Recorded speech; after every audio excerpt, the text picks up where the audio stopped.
ఐక్యత విద్యార్థుల ఐక్యత తెలుగు యూనివర్సిటీని పరిరక్షించాలి తెలుగు యూనివర్సిటీని తెలుగు యూనివర్సిటీని తెలుగు యూనివర్సిటీని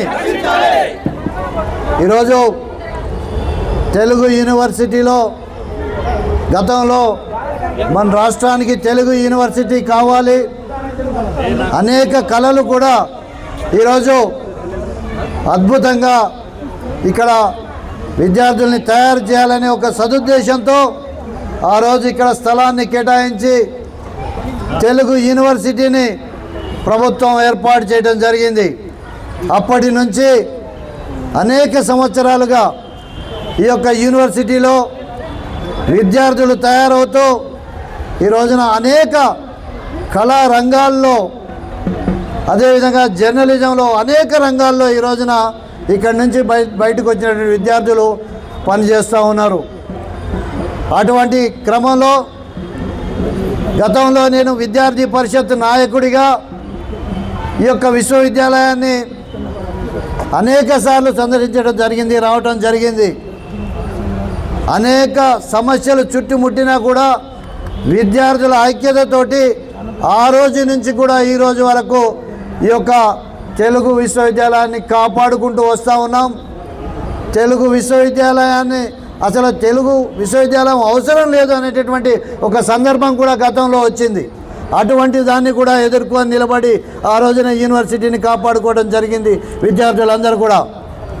అదేవిధంగా ఈ రోజున మరొక చిన్న అంతరాయం విశ్వవిద్యాలయ విద్యార్థులకు వచ్చింది.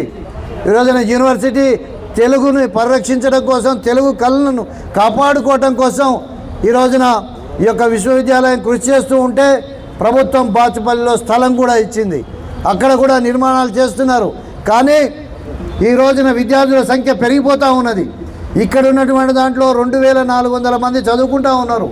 కాబట్టి వీళ్ళందరికీ కూడా ఈ యొక్క బిల్డింగ్స్ కానీ బాచుపల్లిలో కానీ ఇక్కడ కానీ ఇంకా సరిపోయినటువంటి పరిస్థితులు కూడా నెలకొని ఉన్నాయి. కాబట్టి ఇక్కడ ఉన్నటువంటి ఈ యొక్క తెలుగు విశ్వవిద్యాలయం ఏదైతే ఉందో ఈ యొక్క బిల్డింగుల్లో ఇక్కడ ఉన్నటువంటి ఈ యొక్క గదుల్లో ఇక్కడే కొనసాగాల్సినటువంటి అవసరం కూడా ఉన్నది. అక్కడ ఉండేటటువంటి కోర్సులు అక్కడ ఉన్నా సరిపోయినటువంటి కారణంగా ఇది కూడా ఉండాల్సినటువంటి అవసరం అనేది. ఇదే విధంగా మీరు చూసుకుంటే జేఎన్టీయూ యూనివర్సిటీ చూడండి, ఒక ఉదాహరణకు నేను చెప్తా ఉన్నా. జేఎన్టీయూ యూనివర్సిటీ మాసబ్ ట్యాంకులో ఉండేది. అక్కడే వైస్ ఛాన్సలర్ ఉండేవాళ్ళు, రిజిస్ట్రార్ ఉండేవాళ్ళు, అడ్మినిస్ట్రేషన్ బ్లాక్ అంతా కూడా మాసబ్ ట్యాంక్లోనే ఉండేది. ఆ తర్వాత జేఎన్టీయూ దగ్గర ఇంజనీరింగ్ కళాశాల రన్ అవుతూ ఉండేది. ఆ తర్వాత వాళ్ళందరూ కూడా ఇక్కడ ఉన్నటువంటి వైస్ ఛాన్సలర్, రిజిస్ట్రారు ఈ రోజున అక్కడికి వెళ్ళినా కూడా మరొక జేఎన్టీయూ ఈ యొక్క కళలకు సంబంధించి ఫైన్ ఆర్ట్స్కి సంబంధించినటువంటి ఇక్కడే ఉండాలి, ఇక్కడ ఒక వైస్ ఛాన్సలర్ని కూడా కేటాయించుకొని దీన్ని కూడా ఒక ప్రత్యేకంగా దీన్ని చూడాలి అని చెప్పేసి జేఎన్టీయూని ఈ రోజున తయారు చేయడం జరిగింది. అక్కడ కూడా అదేవిధంగా అనేక ప్రభుత్వ శాఖలు ఆ యొక్క బిల్డింగ్లో వచ్చి మేము లీజుకుంటామని చెప్పేసి వాళ్ళు ఉంటే ఈ రోజున జేఎన్టీయూలో కూడా మీరు ఖాళీ చేయండి అంటే ఖాళీ చేయలేనటువంటి పరిస్థితి ఈ రోజున జేఎన్టీయూలో కూడా నెలకొని ఉన్నది. కాబట్టి విద్యార్థి మిత్రులారా, ఏదైతే ఇక్కడ ఎవరైతే ఈ రోజున గిరిజన కళాఖండాలను తీసుకొచ్చి ఇక్కడ ఎగ్జిబిషన్గా పెట్టి ఒక దీన్ని మొత్తం కూడా తీసుకోవాలని ఆలోచన చేస్తూ ఉన్నాడో అతనికి కావాలంటే ప్రభుత్వం వేరే దగ్గర కేటాయించండి, ల్యాండ్ కేటాయించండి. అటువంటి కళను కాపాడుకోవాలనుకుంటే ఇంకో దగ్గర చూడండి. కానీ ఆల్రెడీ ఉన్నటువంటి విద్యార్థులను నష్టపరిచి వాళ్ళని ఇబ్బందులకు గురి చేసి ఈ విధంగా దౌర్జన్యంగా బయటికి పంపించాలనుకోవటం ఎంత మాత్రం ఇది సరైనటువంటి నిర్ణయం కాదు అని చెప్పేసి ఈ యొక్క భారతీయ జనతా పార్టీ, భారతీయ జనతా యువ మోర్చా భావిస్తూ ఉన్నది. కాబట్టి ఈ రోజున ఇక్కడ ఉన్నటువంటి అనేక మంది విద్యార్థులు గత అనేక రోజులుగా చేస్తున్నటువంటి ఈ దీక్షా శిబిరానికి రావడం జరిగింది. భారతీయ జనతా పార్టీ రాష్ట్ర అధ్యక్షుడు రామచంద్రరావు గారు ఈ రోజున ఈ విషయాన్ని చూడటం జరిగింది. విద్యార్థులకు అన్యాయం జరుగుతోంది, ఎమ్మటే వెళ్ళి విద్యార్థులకు అక్కడ మద్దతు ప్రకటించండి అని కూడా వారు చెప్పడం జరిగింది. కాబట్టి ఇక్కడ ఉన్నటువంటి ఈ విశ్వవిద్యాలయాన్ని తరలించాలని అనుకుంటే మాత్రం భారతీయ జనతా పార్టీ కూడా ఈ రోజున జనతా యువ మోర్చా విద్యార్థులతో కలిసి ఆందోళనకు సిద్ధమవుతుంది. ఈ సందర్భంగా రాష్ట్ర అధ్యక్షుడు భారతీయ జనతా యువ మోర్చా మీకు సంఘీభావం తెలపడానికి గణేష్ కూడా ఇక్కడికి రావడం జరిగింది. మీ అందరితో పాటు రాబోయే రోజుల్లో ముందుకు నడవడానికి యువ మోర్చా కూడా సిద్ధంగా ఉంటుంది.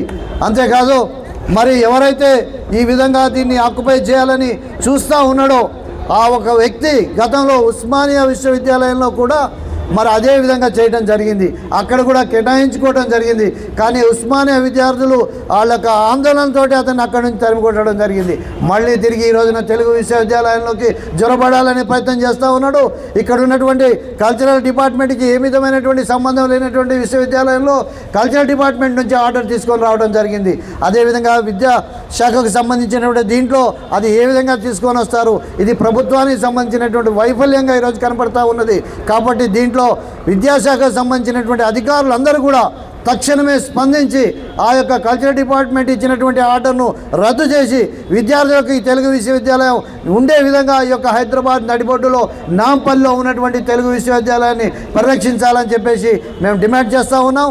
అదేవిధంగా ఈ విశ్వవిద్యాలయం పరిరక్షణ కోసం కట్టుబడి ఉంటాం, పని చేస్తాం. ఈ యొక్క విశ్వవిద్యాలయం ఇక్కడి నుంచి తరలించకుండా ఉండేందుకు మా సాయశక్తుల విద్యార్థులతో కలిసి పోరాటం చేస్తామని చెప్పేసి ఈ సందర్భంగా తెలియజేస్తూ మీ అందరికీ కూడా ఈ అవకాశం ఇచ్చినందుకు, మీ అందరితో పాటు మళ్ళీ కలిసి నడిచే అవకాశం మాకు కలిగించినందుకు ధన్యవాదాలు తెలియజేస్తున్నా. We want justice. We want justice. We want justice.